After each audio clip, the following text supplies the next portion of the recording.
आहे, त्यामुळे 12 ते 13% आरक्षण द्यावं. हे बघा, त्यांना म्हटलं बाठिया कमिशनने केलेली काय जनगणना असेल, नाही तर या शुक्रे समितीने केलेली जनगणना असेल, या कुठल्याच जनगणनेवर आम्ही विश्वास ठेवत नाही. आम्ही तो नाकारित आहोत.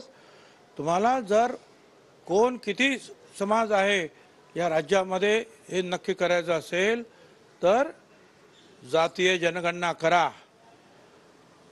आता झारखंडने सुद्धा तशी ऑर्डर्स दिलेल्या आहेत. ते सुद्धा करतायत जातीय जनगणना. मग कळेल. असं जे आहे घाईघाईमध्ये तुम्ही काय वाटेल ते सांगाल. भाटिया समितीने तर निव्वळ त्यांनी तर सांगितलं होतं की मुंबईमध्ये ओबीसीच नाही आहेत.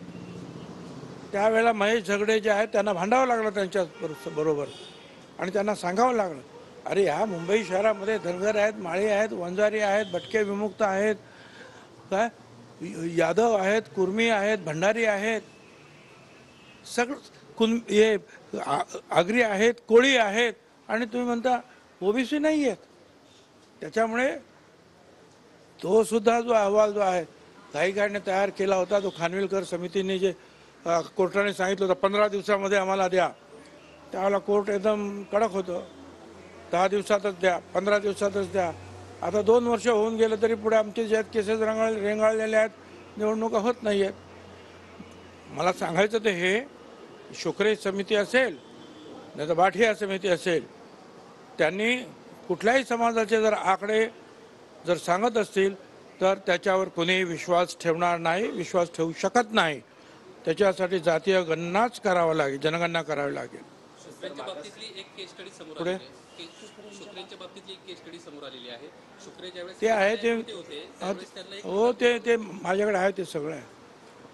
ती स्टडी केस स्टडीवर मीच सांगितलेलं आहे. बोला पुढे. सर, मागासवर्गीय आयोगानं जो अहवाल तयार केला ते झालं. आता तो आता माझ्याकडे अजून आलेला नाही आहे मागासवर्गीयाचा अहवाल आणि कायदाही आलेला नाही. पण मंत्रिमंडळ बैठकीमध्ये तुम्ही अधिवेशनापूर्वी काही तुमच्या बाजूने मुद्दे मांडाल का?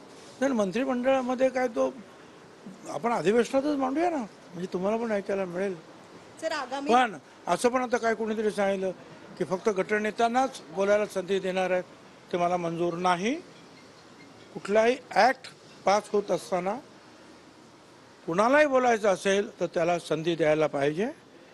मी 85 पासून ह्या विधानमंडळात आहे. काही वेळेला आज 10 वाजता सुरू झालेली चर्चा जी आहे रात्रभर चालून दुसऱ्या दिवशी सकाळी 10 वाजता ॲक्ट पास झालेला आहे.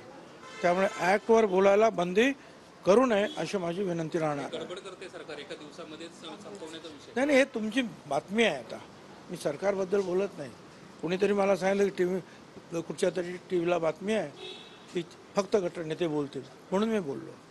सर आगामी लोकसभा निवडणुकीसाठी महायुतीचा फॉर्म्युला ठरला असल्याचं सांगितलं. मला काही कल्पना नाही आहे. 28 जागा भाजपला आणि 10 शिंदे गटाला तर 10 अजित पवार गटाला लढवण्याची शक्यता आहे. काय सांगा? मला काही माहीत नाही. मी फक्त एवढंच सांगेन की शिंदे गटाला जेवढ्या जागा लोकसभेच्या मिळतील तेवढ्याच जागा अजित पवार राष्ट्रवादी काँग्रेस पक्षाला मिळाल्या पाहिजेत, एवढंच माझं म्हणणं आहे. धन्यवाद. Thank you sir. तर अजित पवारांच्या संदर्भात आपण बघतोय निर्णय ते घेणार आहेत. छगन भुजबळ यांची ही पत्रकार परिषद. अधिवेशनात प्रत्येकाला बोलण्याची संधी द्यावी असं भुजबळ म्हणतात. तर अधिवेशनात फक्त गटनेत्यांना बोलण्याची संधी आहे, आम्हाला मान्य नाही आहे हे, असं देखील त्यांनी स्पष्ट केलं आहे.